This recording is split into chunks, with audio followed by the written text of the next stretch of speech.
This is Learn from Others, where we interview a cross-section of successful individuals so you can learn from their experiences, achievements, and even their mistakes. We ask 4 questions that will educate and inspire.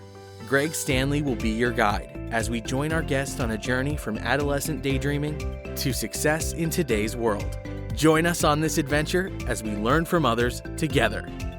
Welcome to Learn from Others, where we help others succeed by sharing success. I'm very excited to introduce our special guest today, Carlvin Dorvilier. I'm doing pretty well. How about yourself, Greg? I'm doing fantastic. Thanks for joining us. And before we find out what you're actually doing today, why don't you tell us, what did you want to be when you grew up? So I went through a whole whirlwind of events, but I would say the main thing what I wanted to be when I was younger, I wanted to be in the NFL. And to give you a main reason why, and the backstory, when I was young, probably from like 5 until 12 years old, I was the complete opposite of who I am right now.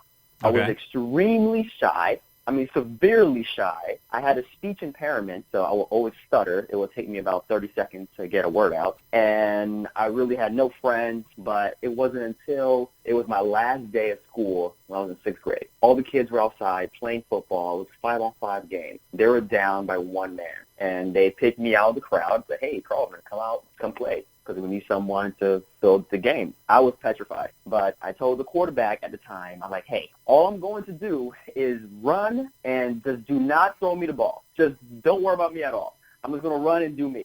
So I was having a great time. And then it wasn't until it was the last play when I realized that everyone was screaming, and I was running down towards the end zone, and I saw this big brown thing is coming at me, like full force. I'm like, oh my gosh, what am I going to do? What am I going to do? And it was that moment when I caught the ball, when I started to feel like I was a part of a community. I caught the ball, made the last winning touchdown, and everyone was cheering my name, chanting me on, and it was that point, like, you know what? I want to be in the NFL. Wow, that's a great story, to go from being a shy little guy. That's what I was back in the day, shy little guy as well. I never caught a touchdown football, though, so I could see that being real exciting if you were able to do that. That's really cool.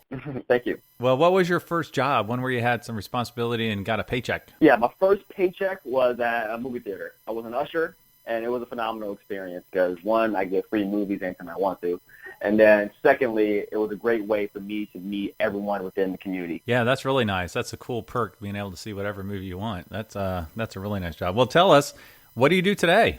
So right now, I work as a client solutions manager at LinkedIn. And if you never heard of LinkedIn, LinkedIn is the world's largest professional network. And at my job, essentially, I help shape and grow global technology brands and truly understand their overall marketing objectives. So give us a generic example. You don't have to say names, obviously, or brands or companies, but can you give us a generic example of how that works day to day? Let's say I have my own company, and my company name is Carlvin Enterprise. So I would have a meeting with Carlvin Enterprise with the whole entire marketing department. Within that meeting, I want to truly understand from a high level for the next year, within 2020, what is your overall goal? What is your overall marketing objective? Are you trying to increase revenue through a specific audience? Or are you trying to build brand awareness for a brand new product you're launching? And once I understand what they're trying to accomplish as an overall goal for the entire year, then I want to understand where and who the target markets are.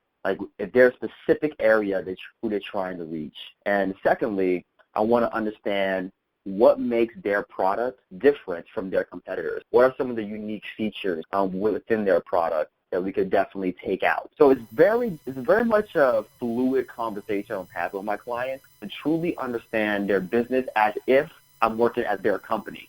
And then from there, I help them create a plan of how they can reach those members on LinkedIn. How is that plan implemented? So let's look at LinkedIn as the service. So you obviously have a lot of demographics, you have a lot of information about your clients because you have resumes, you know everyone's work experience. Is that where you can kind of behind the scenes kind of go in and say, hey, this is the target market that my client's looking for. Now I can customize an ad or reach out to them a certain way. How does that exactly work? Yes, of course, a great question. As you probably already know, LinkedIn is one of the most trusted platforms there is. And with all the information that we could find about a member is information that you provide yourself, which we call as first-party data. So for all the information that you include, like where you work, where do you live, some of your experience, with those information, we can tell your industry, what type of function you fall under. And within that, we serve ads in three different ways. One, you can receive a sponsored email, which is a message for one-on-one communication with another member. So it definitely creates that personalized feel when you're communicating with someone. And then secondly, you have your standard sponsored content, which is like standard message within the feed at LinkedIn. As you're scrolling up and down within the news feed, you probably be hit with a Carlvin Enterprise ad informing a member to take some sort of action. So there's definitely multiple plays that come about of how we target users, but we definitely take into account of the member's information and customize it with our unique executions of the ads we offer. Yeah, and it's so funny you say that because I am looking through LinkedIn right now because that's my primary mode of reaching out to folks in different industries, and I actually have a sponsored email. So I can see exactly what you're talking about and how it works. This particular one, I believe it's from a recruiter, but it's still kind of cool that what you're talking about has actually been applicable to me directly. So that's really, really cool. Well, cool. Well, what is your typical work week like there at LinkedIn? I know before on our pre-call you mentioned you work out of the Empire State Building, which is super cool.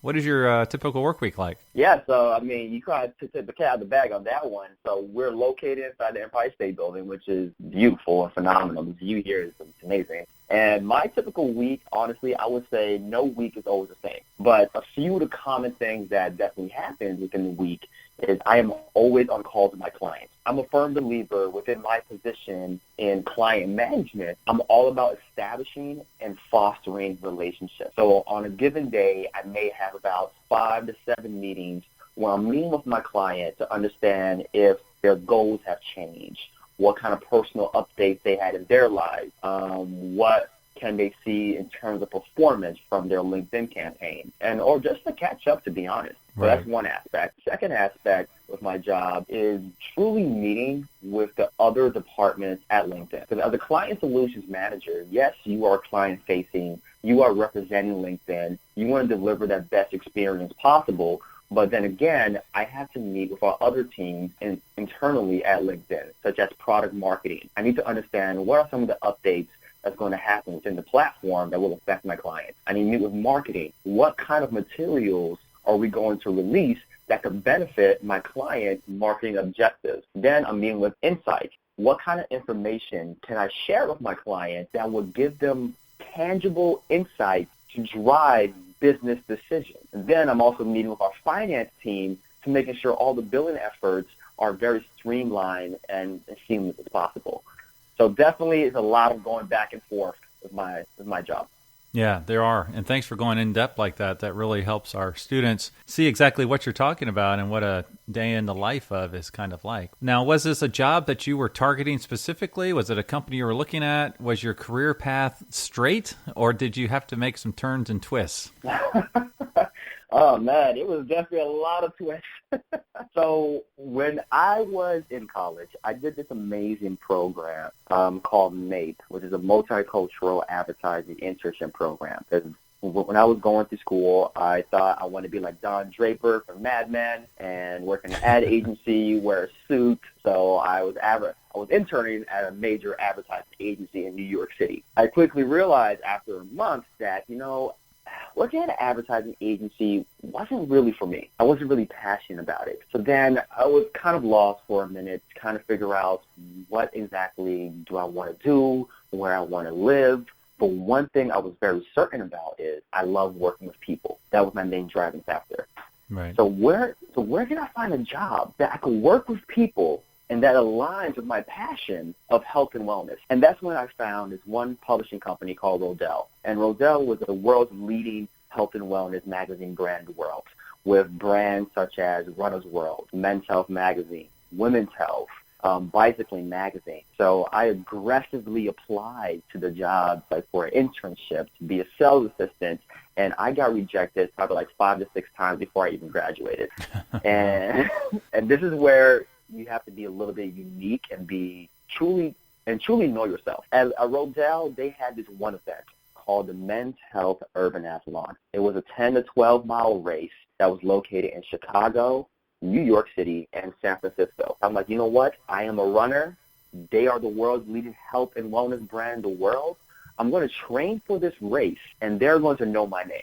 Oh, wow. So fast forward a little bit later, I was able to place fourth in the nation in Chicago for the race, and I forward my results to the publisher of Runner's World magazine and telling her, this is why you should meet with me. Here's my resume. I guarantee it. If you give me 10 to 15 minutes of your time, you would not regret it. And that's how I got my first job out of school. I love that, because you're basically saying you cannot ignore me. No. You're doing what it takes to get their attention and show that you deserve a chance to interview for a job. So that's amazing. And you got the job. That's awesome. Yeah. It was phenomenal. I was there for about 3 to 4 years of my career.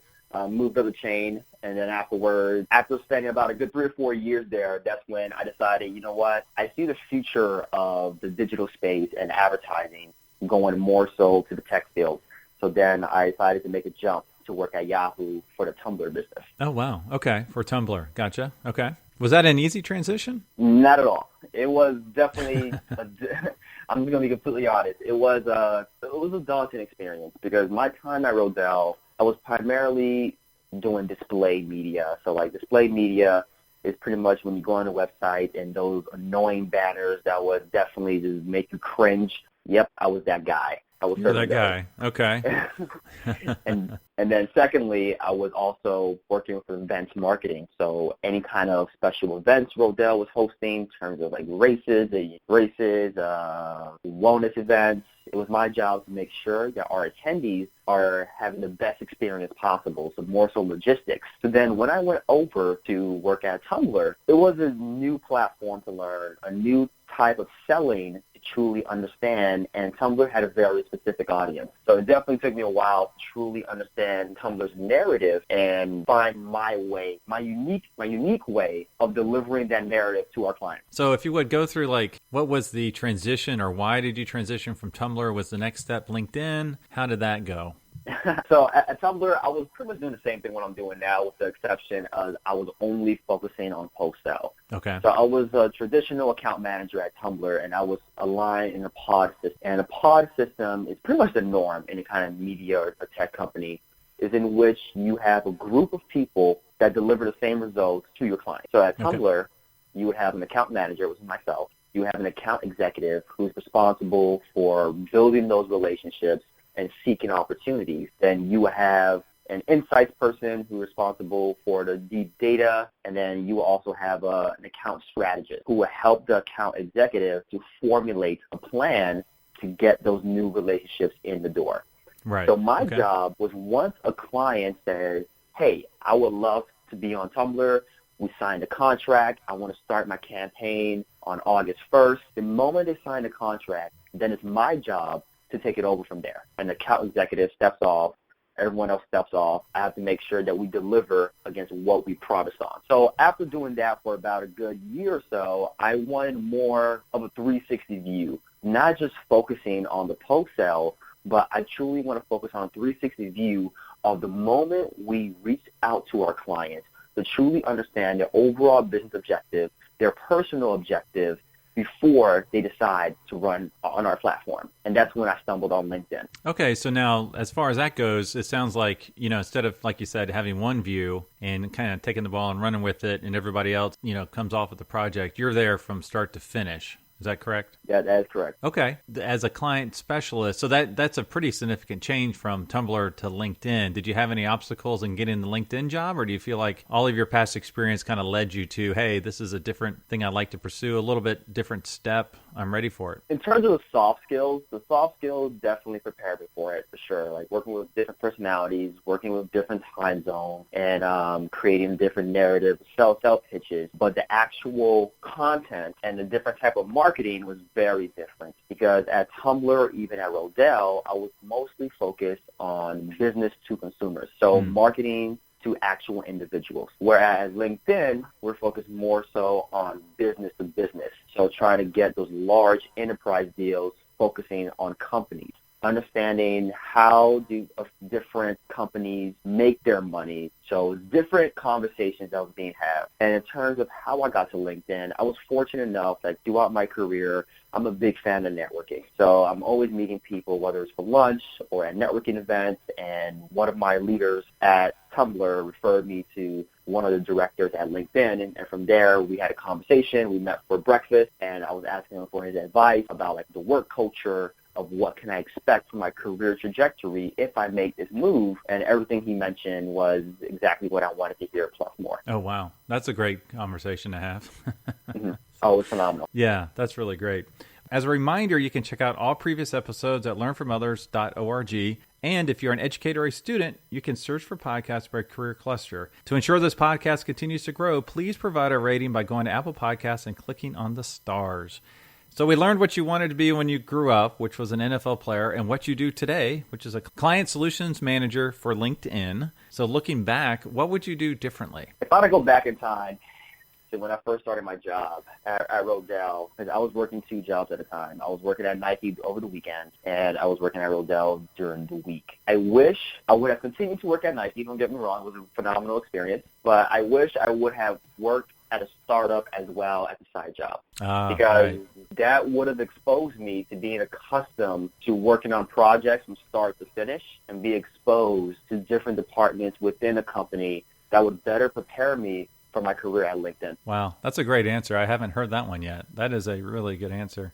So that would have given you just such a breadth of knowledge from a startup perspective, which would apply to just about everything you're doing ever since then, right? Exactly. Well, let's talk to the student that would like to do what you do. You can define that as you will. What advice would you give them? Is there a typical career path? I wouldn't say it's a typical career path, because at my kind of position in client relationships, they look for people with different backgrounds, because you bring something different to the table. I would say the common theme, though, will be to have curiosity. You have to be curious. You always have to be challenging the status quo. If a client mentioned, hey, I want to increase revenue, why? And they'll give you their why, but then you ask them how.